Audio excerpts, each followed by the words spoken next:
Oh boy, it is an early morning. Hey, good morning, guys. It is your coach Greg D here, back with another video, and I just got called in to work early. Oh, God, am I groggy. And I just pulled up. I hate seeing this place.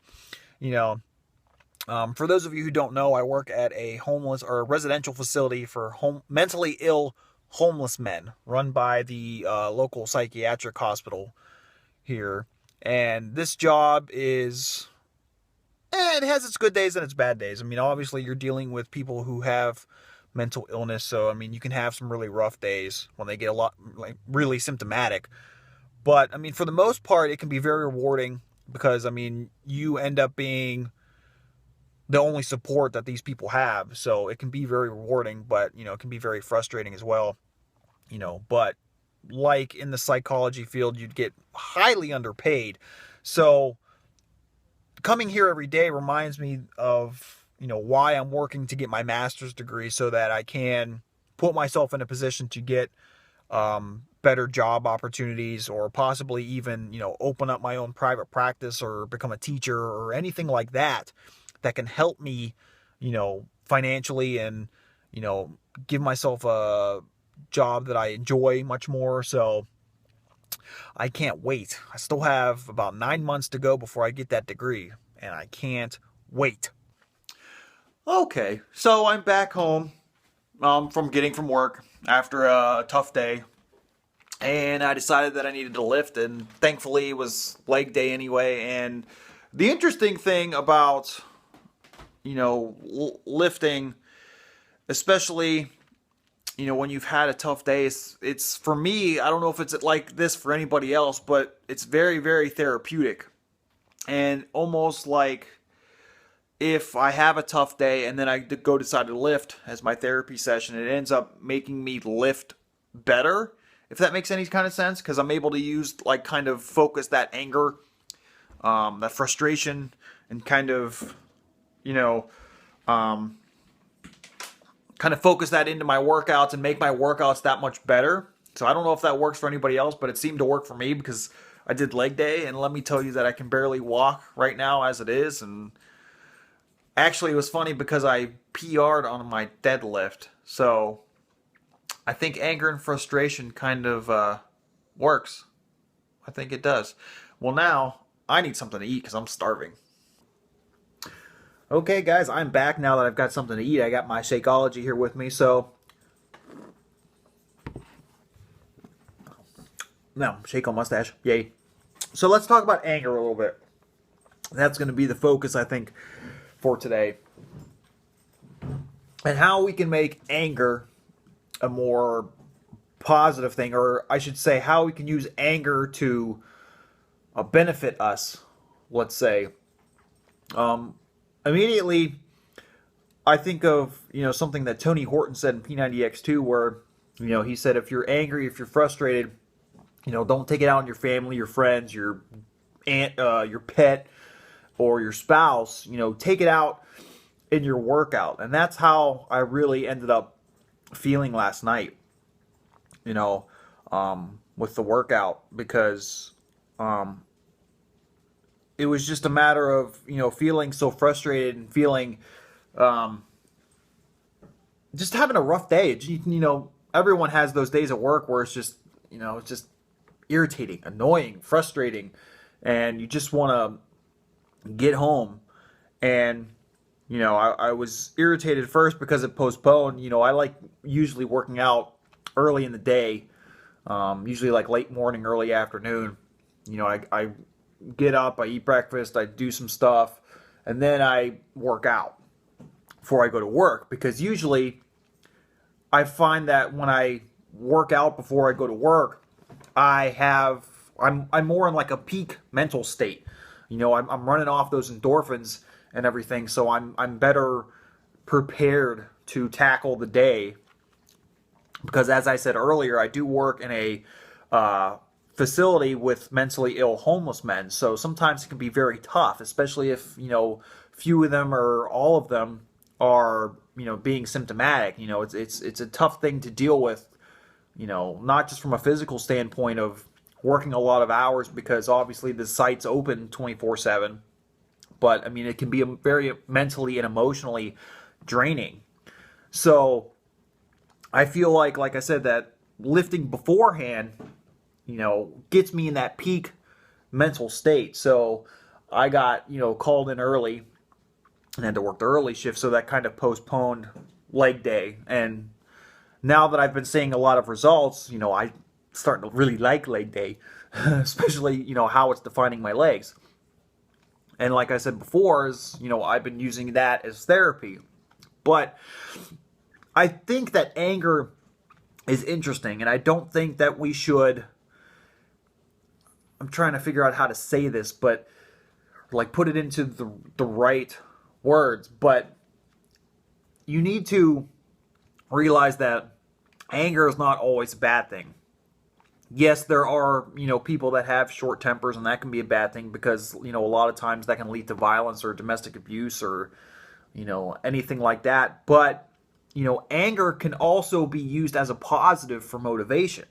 If you get so irritated and frustrated with an aspect of your life, you can use that frustration, that anger, that irritation as a motivator to make a change in your life, no matter what it is.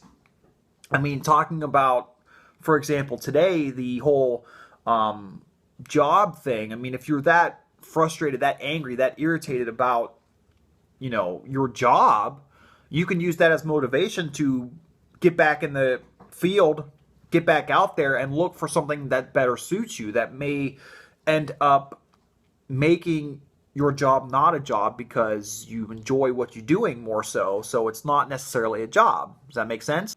So another thing I've been thinking about recently is actually, it's kind of funny. I got an email from University of Phoenix because that's where I'm getting my master's from, and on the front, like, or in big bold letters, they're like, Dr. DeLuca, and that doesn't that sound good? And that's not far off. You're almost done with your master's degree, and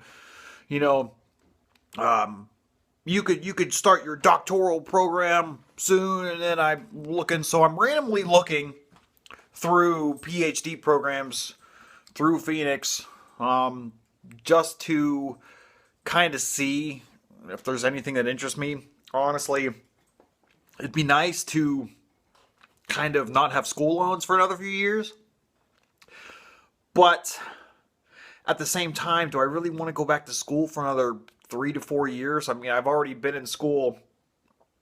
Well, let's see, there was 2 for my associates, then another 3 for my bachelor's because not all of my credits transferred over. So I had to took me 5 years to get my bachelor's instead of 4.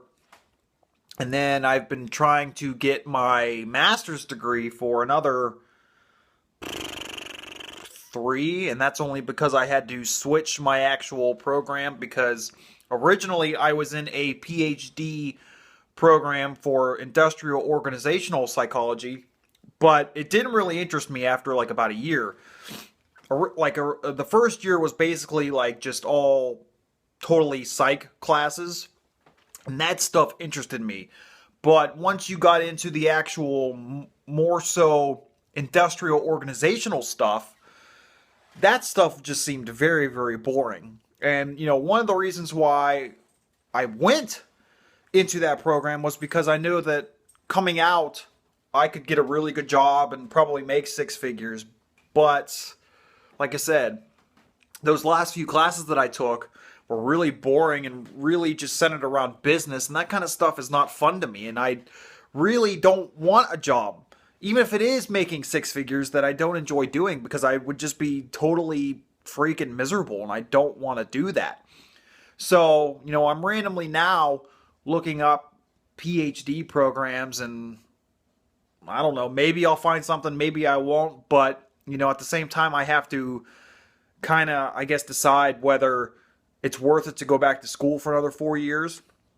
Granted, I probably will be able to get much better jobs and make a lot more money, but it has to be something that I can see myself doing the rest of my life. You know what I mean? So that option is on the table. So I guess I have a lot of thinking to do, honestly. Ooh, ow. Ow. So I decided next, well, actually the wife kind of decided for me next, is I've been debating about what program I should do next from Beachbody to kind of further along my health and fitness journey. And I had a couple programs in mind because obviously I want to continue working on strength training and building muscle. And the wifey made the final decision because, hey, I can't deny her a hot hubby, right? So she made the decision that kind of set me over the edge, and I will be doing P90X next.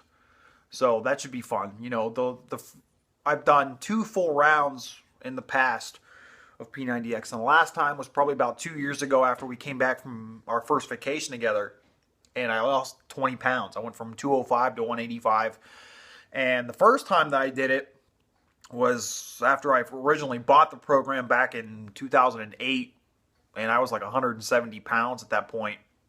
I probably only lost 4 pounds, but I was jacked. Like I had abs and I had great back definition, and but then again, I really had no fat. So, now we're talking 6 or 7 years later.